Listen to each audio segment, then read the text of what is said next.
So this idea of work adding value, I think that's shifting and changing. And these users are adding so much value to these networks, right? I think blockchain games are networks. We need to think of them as networks. And if a player is playing the game, adding value, why shouldn't they be getting some reward for that contribution to the ecosystem? So I think really focusing on those benefits,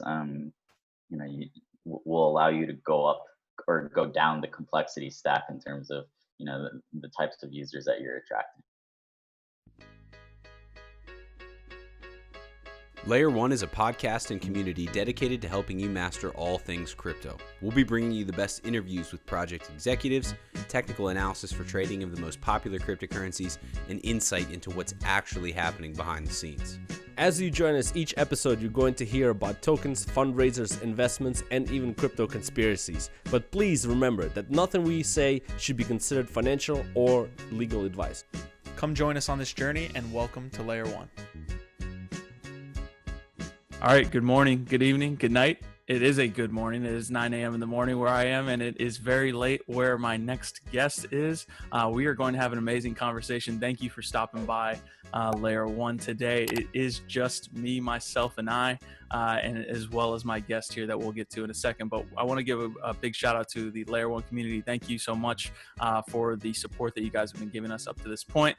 Hopefully we've been providing some value with these interviews, and certainly this one is going to be no different. So without further ado, I have Jeff Zirlin, also known as Jiho in the NFT space. I cannot wait for this conversation. But Jeff, how you doing in Korea, man?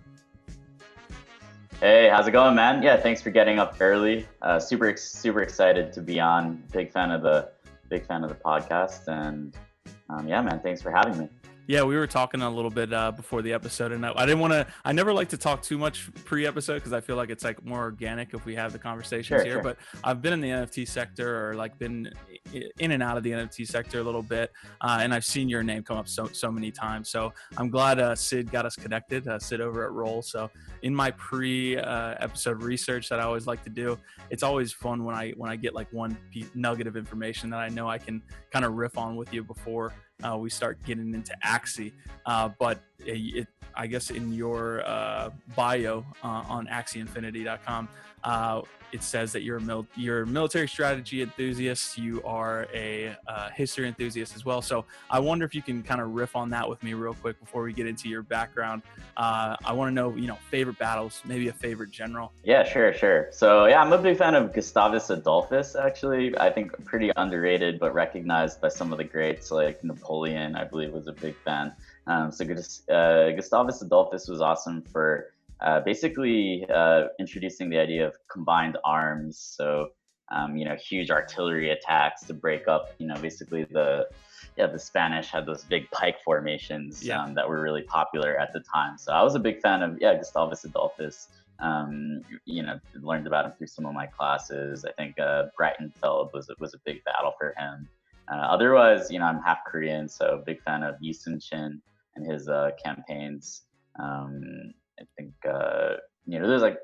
he actually just got kind of recently popular because there was a movie, Roaring Currents. If you guys haven't seen it, you should definitely check it out. But he was great at using the currents and the water kind of flow, I guess, to kind of dictate the course of the battle. And he actually used some pretty advanced technology at the time. This is arguably the first like armored ship.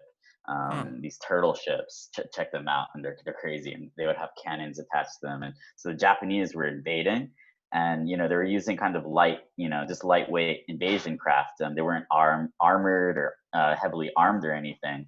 And Yi Sun-shin would use 10 to 12 boats that were just heavily armored, and was able to stop like bunch of invasion attempts into Korea. So I think that those are two of the ones that kind of stuck with me because they're kind of unique, I think. Yeah, I like that point that you made about him using the currents. I think using the elements and the things around you are definitely a feature of a good general. So I know that was kind of unordinary to start out with. Usually we like to start out with maybe your background as you got into crypto. I do kind of have a lightning round that I wanted to get to.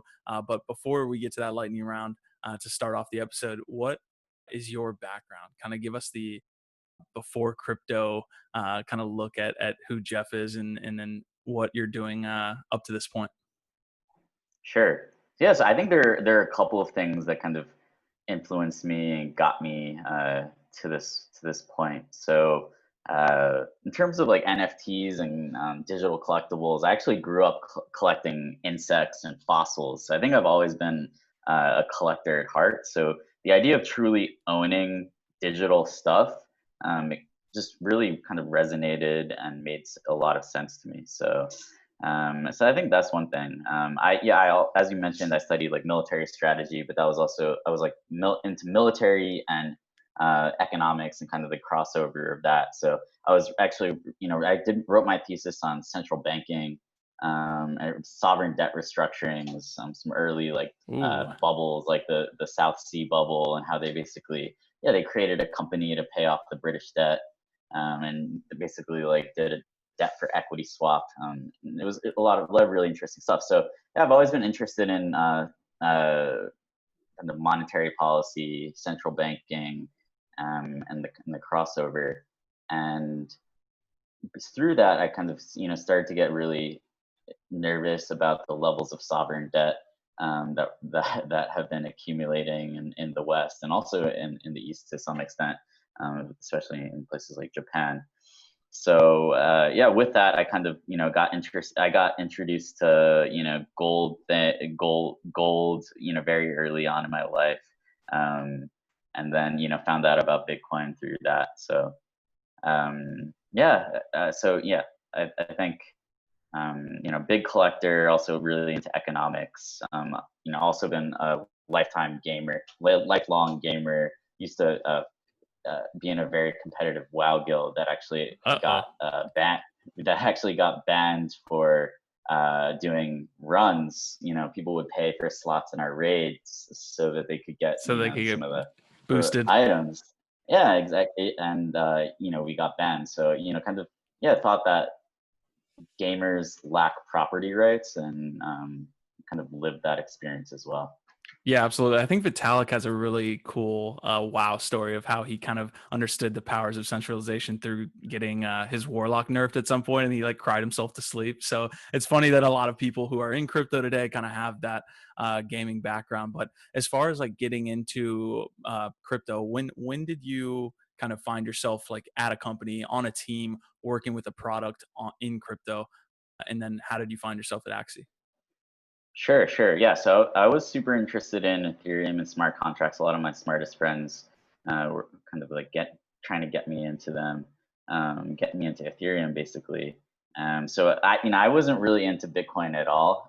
It was Ethereum. I was interested in it, tracking it, and then I heard about non-fungible tokens. Became an early member of the CryptoKitty community, and that started creating content, meeting a lot of really interesting people, and kind of through that chain of events, I ended up just joining the Axie Discord, thinking that this was a kind of awesome combination of Pokemon and Tamagotchi, but it was on Ethereum, so with true kind of digital property rights for the players. Got super involved as a community member, and just joined as a kind of a community type role. This was super early on, and it just kind of snowballed and grew from there. Awesome, man. Well, before we get into Axie, because we kind of found ourselves at the start of that conversation, so I've got a lightning round here real quick. I'm gonna ask you first. I guess you just already told me your favorite general, so that's gonna be out of the way. Xbox or PS4? Xbox. What Pokemon did you pick at Professor Oak's? Charmander, of course. Having or having? Having it. One Metaverse or many? I would say many. And best game of all time? That's a tough one. That's yeah. Okay, I like that. Yeah, I've heard that many times. Zelda's definitely one to throw out. All right, so we're gonna have the Axie talk now. Obviously, you're here to talk everything Axie Infinity. So the SLP token shot up. I think it's up to like 1,500% in like 7-day period. Obviously, interest in the project has shot up over the past week. There's just so much boiling up, like you're almost talking about with Axie itself. So kind of like give us the breakdown of what Axie is and why the interest spike over the last like 7 days to 14 days with the community itself and bringing new users into the space?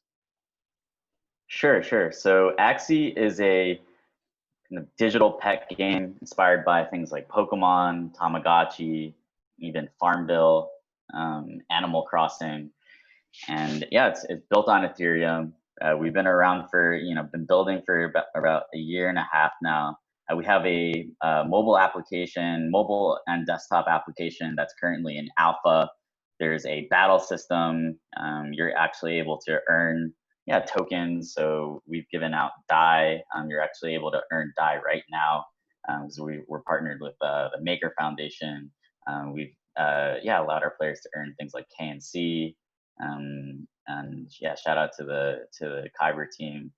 And we also have our own like little utility token called SLP. So I think generally, we're really interested in this idea of play to earn, and also giving true digital property rights to players, right? So play to earn by using interesting models where you're getting tokens and distributing them to the users that are actually using your product, and the digital property rights through an open smart contract enforced marketplace. So we think that NFTs are revolutionary, that they bring property rights to gamers on an unprecedented level. And they allow game developers to fundraise in new and exciting ways. They allow game developers to empower their community and really make them kind of part of their team. So that's kind of those are the broad principles behind Axie. So I think at face value, it's a cute a digital pet game. You can battle them, collect them, but I think there's also these ideas of crypto economics that that are the special sauce, and I think that's why our community loves us. Yeah, I definitely want to touch on the play to earn model and kind of like that macro understanding there. From first observation, right? Like you said, Pokemon, you said Tamagotchi. I was kind of getting that Pokemon and Farmville feel to it. But can you give us a breakdown of like maybe a main objective for a new user? So I'm coming in there. I'm the idea of like kind of having an area where your Axies go, and then I can raise my Axies and then fight them. What's the main objective for maybe citizens of the Axie Infinity world? Yeah, I mean, I think different people have different objectives, right? So some people, they come in, they want to become the top arena battler. So we have a competitive leaderboard with DAI payouts, right? So there's that aspect of it. Some people, they love collecting, right? And they just want to have the cutest Axies, the most Axies. Other people, they're in it for the games. They want to farm different tokens and sell them on something like Uniswap. Others, they love the community, making friends, learning about blockchain. I think there are a bunch of different things that people get excited about in the Axie ecosystem. Yeah. So as far as your user base goes, and if you have any statistics to throw out, please do so. But what kind of mix do you see right now, and what kind of mix are you looking for in the future as far as kind of who you're attracting, right? Because I think a lot of blockchain games and a lot of blockchain projects, they're saying, no, we just kind of want to bring in outside users. Like that's who we're going to attract because the pool is so small here and we saturate it so quickly.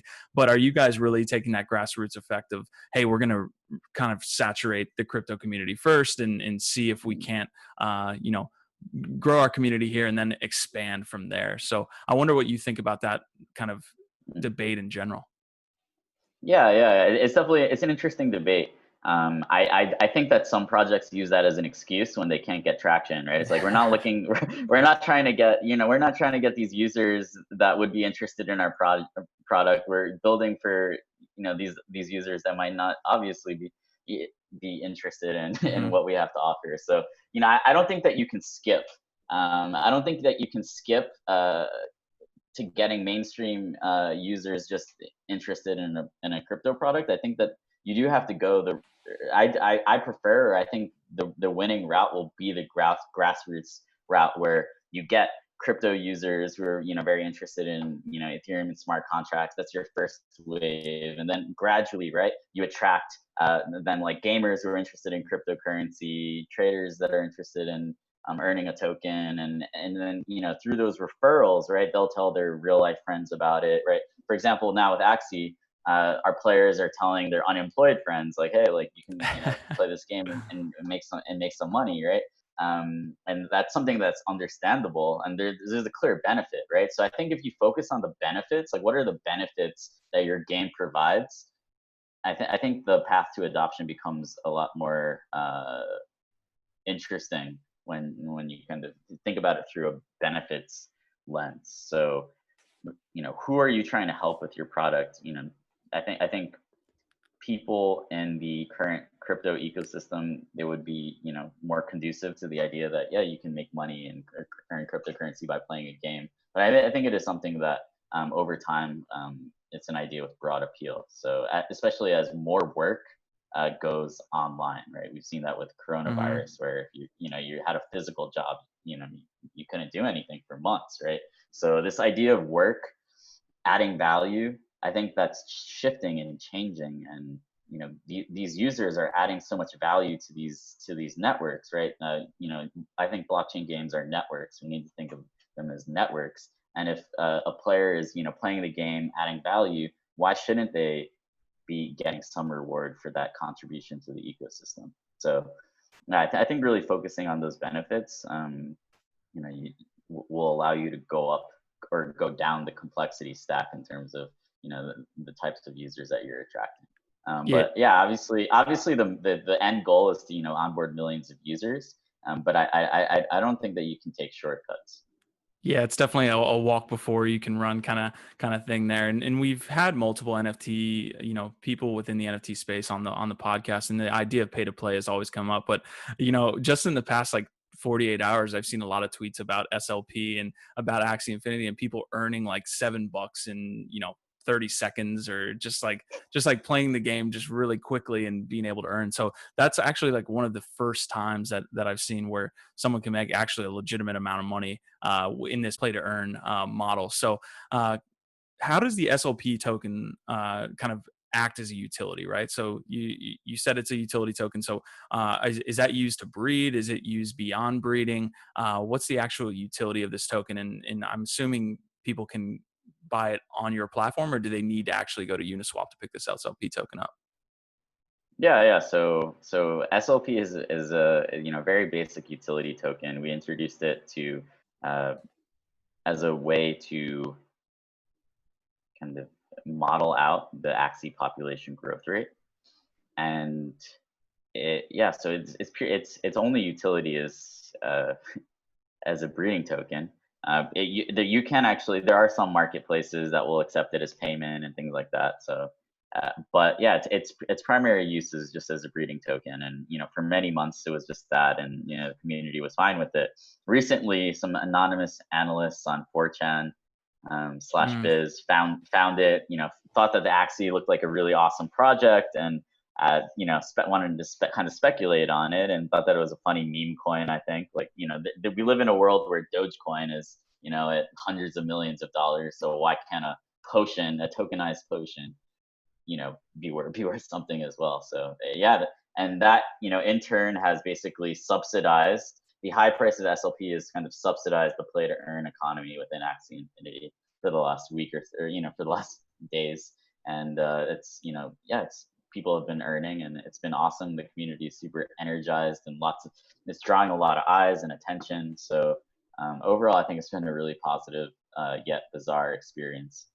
I'm sure it has, man. That amount of price increase over that short amount of time can definitely be a wild ride.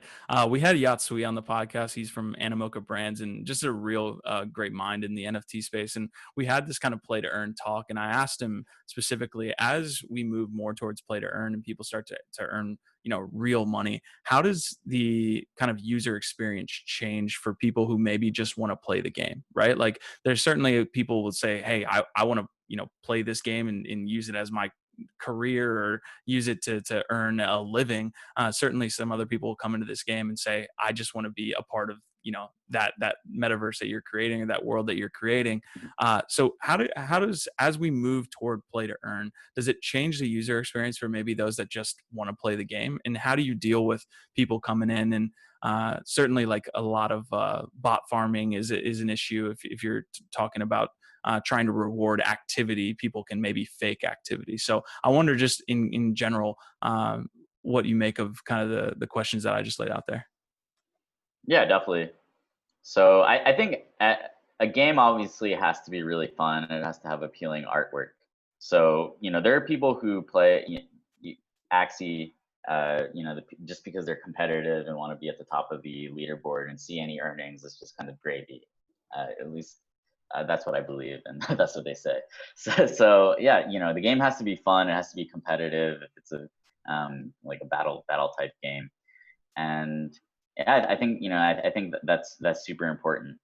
If it's not fun, then there's not going to be any traction. There's not going to be users, and the play to earn can't even be created, if that makes sense. So I think that, yeah, fun gameplay and play to earn are necessary, or kind of go.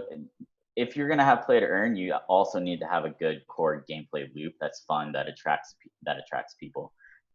Also, not everyone, theoretically, it would be sustainable in a model where you're basically getting advertising money and dumping that into the economy, and then subsidizing play to earn in that way. But we're not at that level yet, right, for any of these games. So theoretically, in order for people to be earning, there has to be some people who are kind of subsidizing it, if that makes sense. So but I do see the future of play to earn being like big brands coming in and with huge sponsorships, and that's what we're also testing that model at to a kind of smaller degree with these DeFi protocols coming in, allowing our users to earn their tokens. So. Well, I'm glad you brought up this point on subsidizing in DeFi, because this is actually what's happening, obviously, with DeFi. With I believe it was the Synthetics team, maybe Balancer, that were actually like subsidizing APR and kind of yield on their platforms. And there's a whole kind of conversation to be had about the stickiness of users when people are jumping from platform to platform, when the next platform is saying, hey, come over here, we'll subsidize you for 2x what you're earning on the next platform. But sure. Are you taking kind of processes from that idea that DeFi is kind of gaming liquidity? Is that something that can be brought into the NFT sector? Sure. So basically, yeah, I've been a big fan of what Synthetics has been up to for a while now. And yeah, I think they're trying a lot of really interesting experiments. So I think this idea of using your native token to basically incentivize usage of the network or your dApp is a very compelling idea, and NFT projects will eventually start to use this idea. So SLP is kind of like a small experiment with it, but in the future, for example, for Axie, I'd love to see us have a governance token that could be, staked for things like rewards and, a voice within the universe. That I think that, basically really creates the true vision of a community-owned and operated and governed platform. That could be earned by doing value additive or creative activities within our network or within our ecosystem, playing the game, creating content, building on top of it. So yeah, I think that and some NFT project is going to get that balance of giving out basically rewarding a native governance token to users. I think that's going to be very important for adoption. Basically, what you would do is kind of get some liquidity going for that token.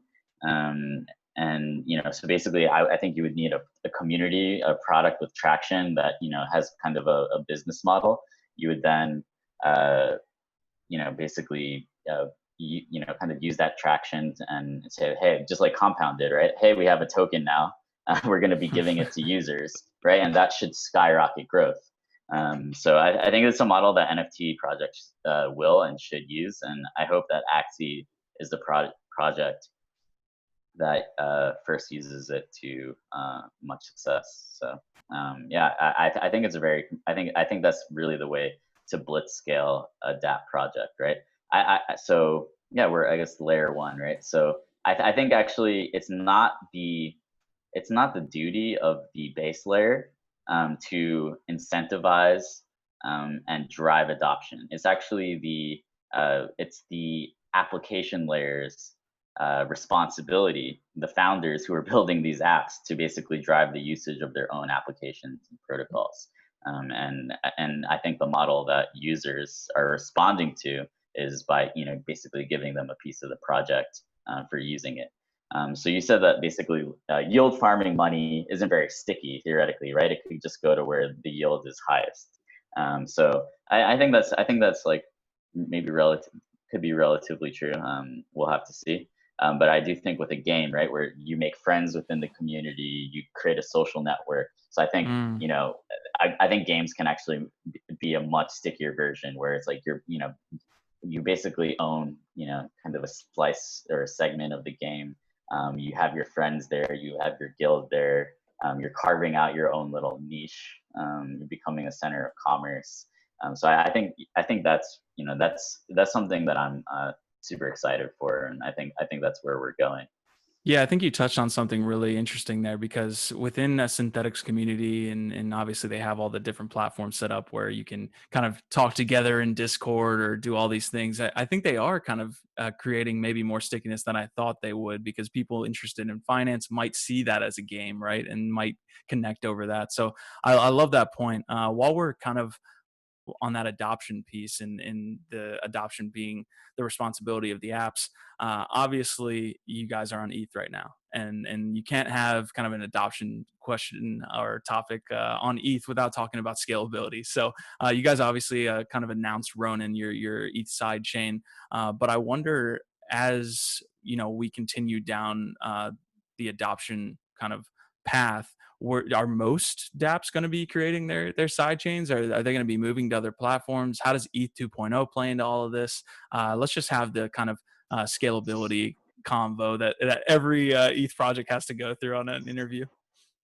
Yeah, definitely. So scalability, there's definitely a lot of progress and amazing things happening around side chains, layer two.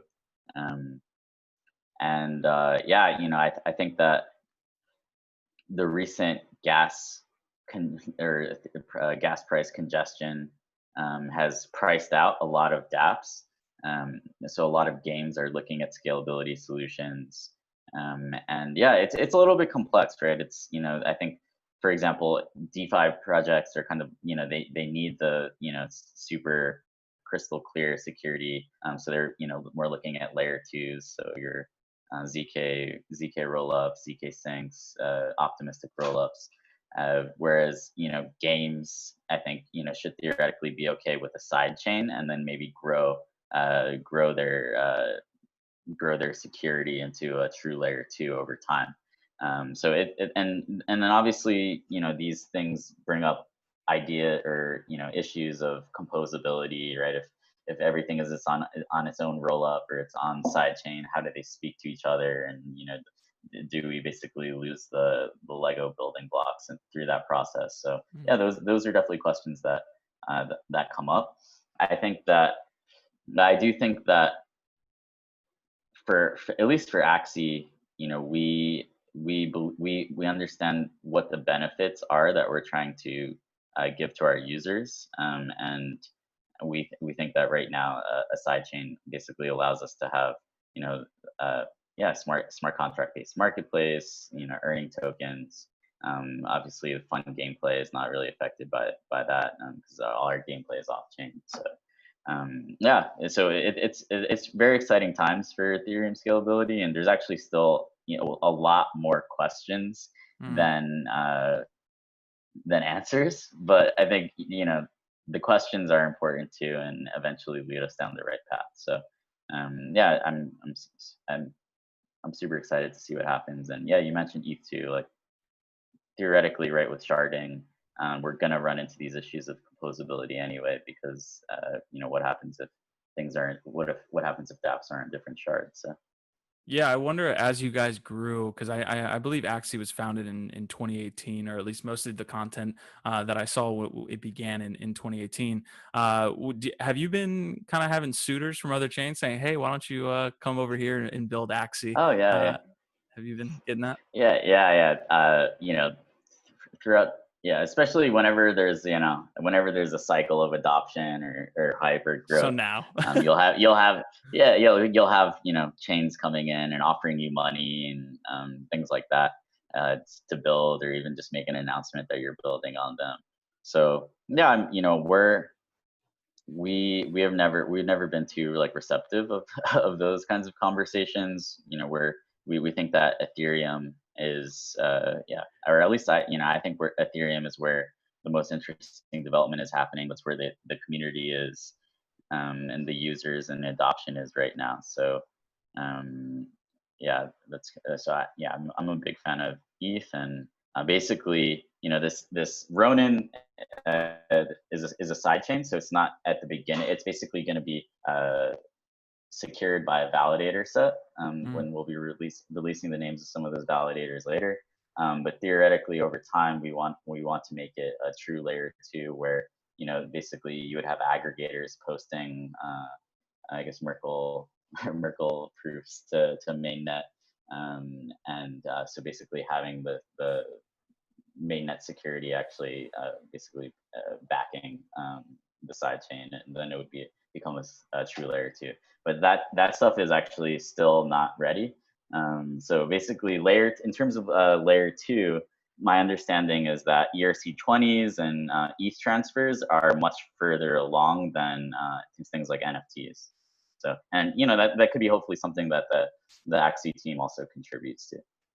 Yeah, that would be amazing if you guys could contribute to that ETH ecosystem as a whole. I was having a conversation with another NFT enthusiast that I like to have different discussions with, and he kind of floored me with one idea, that obviously the fundamental value of blockchain for items is that each and every single item is something that can be owned by you, the user, truthfully, right? Like that's the fundamental narrative for NFTs, and he's basically saying like that's impossible to do on a case by case basis within an NFT world, because what you have is like I don't want to say millions, but thousands of like level one items, or thousands of like common items, and then maybe 5 to 10, or like a low amount of maybe rare items, right? So because there's the plethora of like or common items, you kind of have like a bloat of the ecosystem because these common items are being traded so much, whereas the rare items in the space, yeah, they won't be traded as much, so they won't contribute to the bloat of the Ethereum ecosystem. So I wonder what you make of that. Can you truly kind of have so many of these games and so many of the common items within these games on the Ethereum ecosystem if we even see adoption in the next 6 months? Or is that going to cause like a huge amount of bloat, and then therefore the companies will say, hey, common items maybe won't be on chain, but super rare items will be on chain? Yeah. I think you should only. I think users only want the users will tell the developers what they want tokenized, Hmm. if that makes sense. Yeah. So within Axie, right, like the Axies are tokenized. The potions, like when we announced that we're gonna have these potions that for breeding, they're like, are they gonna be tradable? Like, can we make a liquidity pool on Uniswap? Like, we need this. Like, can we buy them? Can we trade? Can we sell them? That's immediately where their minds went to, right? So yeah, I think that the users will say what they want tokenized. Yeah, if you're thinking about something like Diablo on the blockchain, right, where like there's so many different items and most of them are just junk, right? Maybe it doesn't make sense in those types of worlds. So basically, you give the item to the user off chain and then they mint it for themselves, right? So basically, Hmm. you give them the freedom to choose whether they want their asset on the blockchain. I think that's probably the approach that would be taken in those types of games, maybe. Yeah, I like that. I think making it up to the user, it's kind of like the difference between an airdrop and maybe what Edgeware did with a lock drop. You're kind of creating kind of skin in the game there, where you're not just like airdropping to every wallet that's in existence. You're saying, hey, you actually have to provide an action to have this minted on chain. I actually love that. While we're kind of having this like tech discussion and just like general NFT kind of sector discussions, I'm fascinated by the composability between or interoperability between different NFT worlds, right? And we've seen crypto voxels, we've seen Sandbox. These are all metaverses that have popped up over the last, I would say, 6 months to a year, maybe even 2. So kind of, I want to have the composability discussion of like where you see and how quickly you see the idea of maybe bringing in Axie into crypto voxels, or having like an entirely separate game that is open source that Axies can go into, and maybe it's a whole nother world. What do you make of kind of the composability within the NFT space and how that mixes with metaverses? Yeah, I think it's definitely interesting. Axie art has been within metavoxels and now Decentraland, quite heavily. People are in Decentraland watching Axie tournaments, things like that, and yeah, some of the Axie community are also really into crypto voxels and have their plots set up with their Axie collections and things like that. I think it's really cool. I think it's awesome, and yeah, it's been really interesting to watch. We have to see, like, how do you measure the value of that? It's probably different for different projects, and so yeah, but I think it creates a lot of like interesting like cross pollination between the communities, where everyone kind of knows right. I think you get the feeling, right, that everyone within the NFT space kind of knows each other. It's not just because it's small. I think it's also because there's a lot of cross pollination between the projects, and there's a lot of people working together, and I think that's super important. Yeah, I know we had the conversation, or at least you said that within the lightning round that there would be many metaverses, right? But what is that? What are the chances some big, AAA studio comes in and creates a metaverse and kind of overtakes these organically grown metaverses? You obviously again said that there were going to be many metaverses, but what does the quote unquote metaverse look like 5 years down the line, 10 years down the line? Is it like Facebook's metaverse and everyone's just in it, or are there tons of different metaverses? So I guess just break down your answer that you had in the lightning round. Yeah, sure. So I mean, obviously, right now, Epic Games and through Fortnite is thinking amusing on the metaverse. But I for one know that if they make a metaverse, like, I probably won't be in it. Like, I'm interested in being part of a metaverse or metaverses, but like that one probably doesn't appeal to me. It might be because of the art style, or it might be because I don't like Epic Games, right? So people are not like, that's like saying, will there be one country, one digital world, and people don't like to be sheep, I think, right? They don't want to all conquer. There are going to be huge ones. I think there are going to be huge ones, and there's good chance that these big companies make very successful or very large metaverses. But there will always be contrarians, and people who are interested in different things, like different subcultures, right? It's like, why isn't the internet just one big one big online community that does all the same things, right? Like, I mean, yeah, we have little, we have our own spaces within the internet that become our homes, and I think communities are very high quality, as there's optimal level of size to quality for a community, right? So if something gets too big, then reputation doesn't matter. You're probably not running into the same people. You can basically, you don't have to care how you treat people. But in smaller communities, reputation matters. You make friends.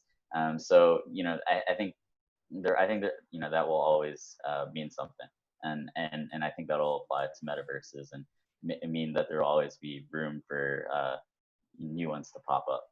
Yeah, I was going to take the devil's advocate approach here and talk about how Facebook kind of is at least in our parents' generation kind of just taking the cake, right? It's like almost zero sum. Like, everyone's in Facebook, but I guess you can make the argument that that's why Yeah, but then all these different social media platforms exist. Yeah, and then because all our parents are on Facebook, like we stopped using it, right? Our Yeah. generation. Yeah, I had a conversation with someone in the Cosmos ecosystem. Obviously, it was Dean from Agoric who's like building on Cosmos, and one of the things that he said that struck me was when we were having the interoperability and kind of multi-chain approach versus one big chain was like, talk to me when everyone's speaking the same language, right? Because that's not how it works, and I think that analogy plays into what you were just talking about. So, kind of on this discussion of big AAA studios, when do you think they'll start moving into the realm of play to earn? It seems to run up against kind of the traditional sense of like, I think they've already obviously moved to free to play, right? Like people aren't paying for games anymore, at least the most popular games in the world. They're paying for different skins within a free to play game. But when will they actually move now to, hey, I can earn money, like serious cash playing Fortnite, or serious cash playing I mean, you obviously might be able to earn serious cash playing WoW or some. I'm not in the WoW ecosystem anymore, but what do you make of kind of big AAA studios in the play to earn model? Sure. So I guess there's play to earn, and then there's the tokenization of items, and allowing basically like smart contract based marketplaces. I think those are two of the main. I think those are two kind of pillars of NFTs that I see it. I guess play to earn is maybe a little bit more applicable to games potentially. So basically what it boils down to is I think there will be an indie or a smaller studio that demonstrates its success, and then that's already started to happen. For example, Ubisoft is now taking a very strong look at this space. So some of these projects kind of demonstrate these use cases and conduct experiments, I think the bigger players will start to take notice. And I think that's been accelerating recently. And but yeah, they're they don't have to make a move before they have all the information, right? Or before they have a lot to kind of look at. So they'll let the smaller players kind of do the experimentation and I think like the principles generation and the kind of basically the proof of concepts, right? So Yeah, they'll let the and then go from there. they'll let the pioneers do the work in some sort. It's funny, you could almost make the analogy to decentralized finance and the traditional finance space, even Bitcoin, kind of the AAA studio acting as that big bank saying, hey, we're not going to move very quickly, we're not going to move Yeah, very it's like saying like why isn't Compound developed by Goldman Sachs, right? Or right? I mean, this is not how it's going to happen, right? It's like Goldman might eventually try and copy what they've done, but I think the innovation tends to come from outsiders and people who are looking at an industry with a new angle.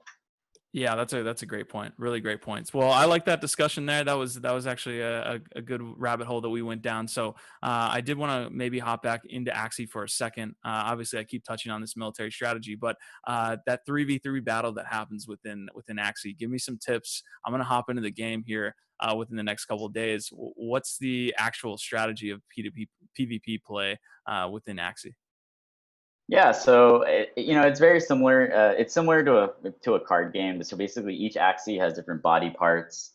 Those body parts correspond to cards, and so yeah, you fight Axies 3v3 against each other. I think a lot of it is kind of conserving energy at the right times, spending energy at the right times to take out your opponents.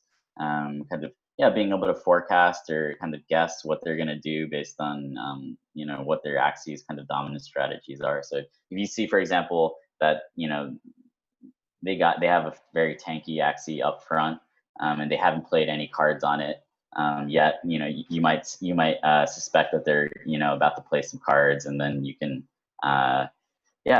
decide whether you want to try and burst through that shield or not, right? So they're kind of mind games. So basically, right now the way that's structured is there are parallel turns. So both players pick their cards and then put them down at the same time, and then the characters fight each other, and then it repeats itself. We're also looking at some users find that a little bit tricky. Some users love it because it's kind of like it's like a battle game with poker, right? It's like you kind of have to think, what does he have? What do I have? Like, what's my dominant strategy? And then go, and then you watch what happens each turn.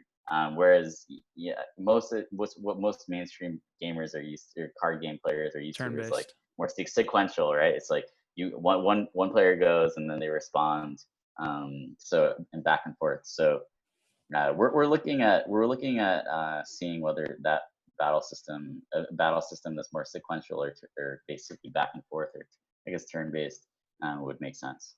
Yeah, when you first were describing the shield character, it reminded me of how the characters within Hearthstone, in the cards within Hearthstone, have different categories. So it was almost like bringing Hearthstone to life. But then you brought up this parallel playing aspect that obviously they're turn based. So yeah, definitely interested to check that out, man. One question I would have, because I grew up in Hawaii, and heavy Asian influence there, and we played Pokemon certainly, but we were big Digimon players, and Digipet was a huge thing, which is like a Tamagotchi for Digimon. And every time you battled them, you had the chance of like your Digimon dying. So is there a chance of maybe when I'm 3v3, is there a chance that my Axie could die? What's the situation here? It's not like that right now. It's basically, if you're playing against another player, you might drop down ratings, and lower ratings you earn less SLP, and so basically there's a pretty high incentive to stay high, and also obviously the top of the leaderboard is earning die. So yeah, your Axies don't die though. That might be something that we implement later on. We wouldn't call it dying. More like maybe going to another planet, or going on some space mission. Yeah. So like through a crafting system, where you're basically retiring your Axies for some crafting ingredient, or yeah, maybe you're fighting, you're doing like a boss encounter, right? And that boss has a really crazy loot table, but in order to, when you're fighting against them, because the reward is so high, the risk is also that one of your Axies might go away. But right now that is not the case.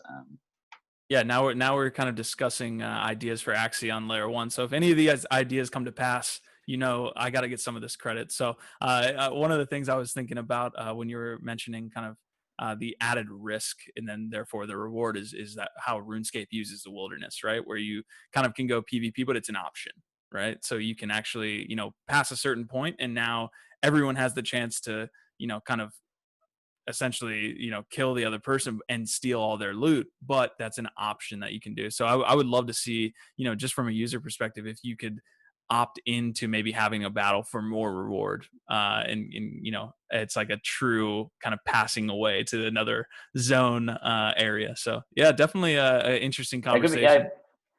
I think yeah, like people have thought about like basically battling for pink slips before.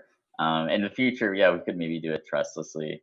People have also like bet SLP or ETH on matches before, just based on the reputation within their community. We are seeing automated smart contract based payout systems coming. Namely, there's something called Battle DAO, where basically people will so sponsors can donate their sponsorship to a smart contract, and then people, if it's a opt-in tourney, can put their entry fee in, and then that would basically those would all be automatically dispersed to the winners once the tournament completes. So we're seeing interesting stuff around that as well. Yeah, definitely. We've kind of, had the full conversation on Axie, unless you maybe had something that we didn't touch on yet. I kind of want to get your take on maybe something else within the NFT sector. Maybe even, Metacartel is a great one that we could touch on. I don't know if you're a part of that community, but what other things interest you kind of out in the crypto sphere, other than what you're working on at Axie? Yeah, sure. So yeah, I'm a big fan of DeFi. I discovered synthetics really early. I was actually doing research on token design, and came across, that's actually how I got really into DeFi. Like, Maker and Kyber were kind of, some of the pioneers with token burning, and, based on the usage of a real product. And then synthetics came along with the inflationary rewards to users. So yeah, you know, I'm a fan of token design, token engineering, I guess people might call it. So that, you know, that keeps me up at night quite a bit. And yeah, I'm also, yeah, I love these different communities. So I am a yeah, I'm a member of Metacartel Ventures. So yeah, we recently made investments into Rye, which is the basically pure ETH-based stablecoin, and then Zapper, which is Saw that. Zapper Finance, which is what a lot of people are now using to manage their, you know, yield farming, their liquidity pools, and yeah, it's basically Blockfolio for DeFi. So yeah, you know, I think these communities are super interesting. A lot of fun for yeah, a lot of fun for me. So yeah, the intersection of DeFi and DAOs with NFTs is going to be very important over the next couple of years. Yeah, well, that's crazy, man. You have like three sectors kind of coming into one there. That's the ideas that can kind of flow in the crypto ecosystem. How fast we move and kind of putting parts together is absolutely insanity. So, but also in a good way. If you're you know, holding synthetics, it's been a good kind of 6 months for you, or however long synthetics has been pumping from like that 50 to 60 cent mark that we saw in March, but yeah, definitely a fan of synthetics. We had Kane on the podcast. It's funny, man. Like DeFi yield farming did not become a term until like maybe a month and a half ago. But like you said, synthetics has been gamifying their platform for a long time and incentivizing liquidity in that way through their token. So it's like, hey, synthetics has been here for a year, doing the same thing that you guys are really getting on for a long time. So, anyways, I mean, this has been a great conversation, Jeff. I appreciate you coming on the channel. The last question that we kind of have for guests before they kind of head off here is a book recommendation. It could be crypto, it could be non-crypto, but what book recommendation do you have out there for the listeners and viewers? Yeah, I would say Mystery of Capital, The Mystery of Capital by Hernando de Soto. It's basically talks about how property rights are very ill-defined in many parts of the world, and that's why capitalism doesn't work there.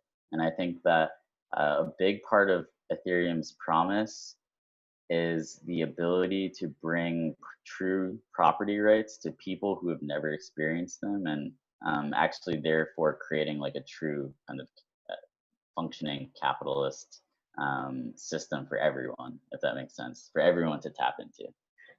So yeah, I definitely, that's something that you guys should take a look. That's what made I read that, and then when I learned about Ethereum and DeFi, just all and NFTs, everything just clicked, because I was, you know, going forward with the assumption that, you know, property rights are super important for thriving thriving humans, and B, very few members of the world or of the human population actually have them. So.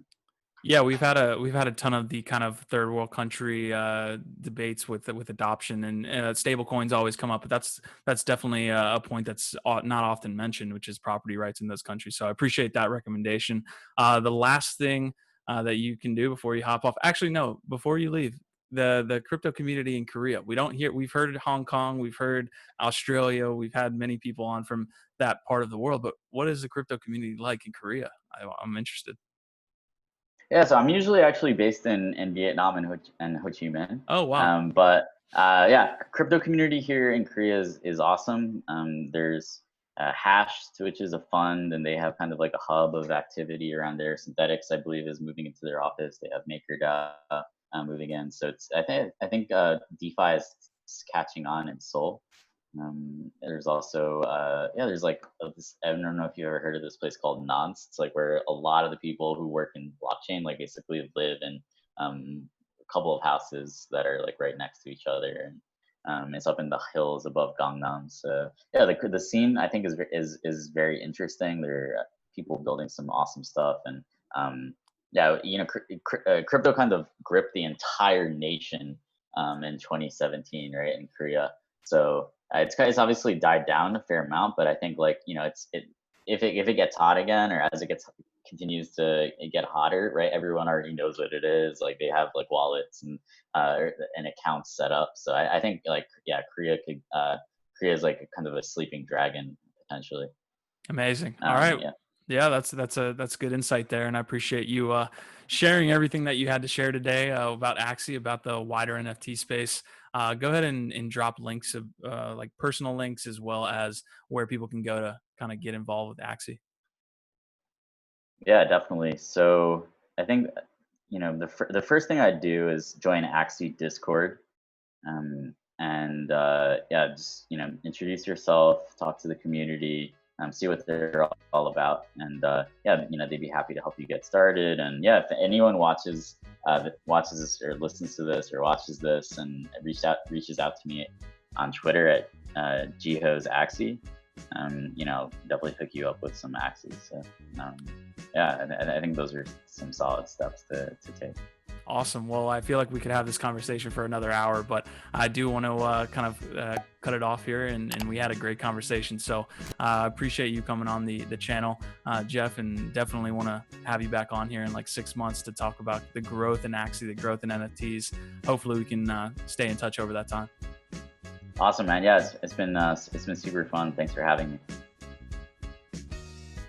Hey guys, we hope you enjoyed today's episode. Make sure to check out Layer 1 on all the audio and video platforms listed in the description. Thanks for stopping by, and we'll see you next week.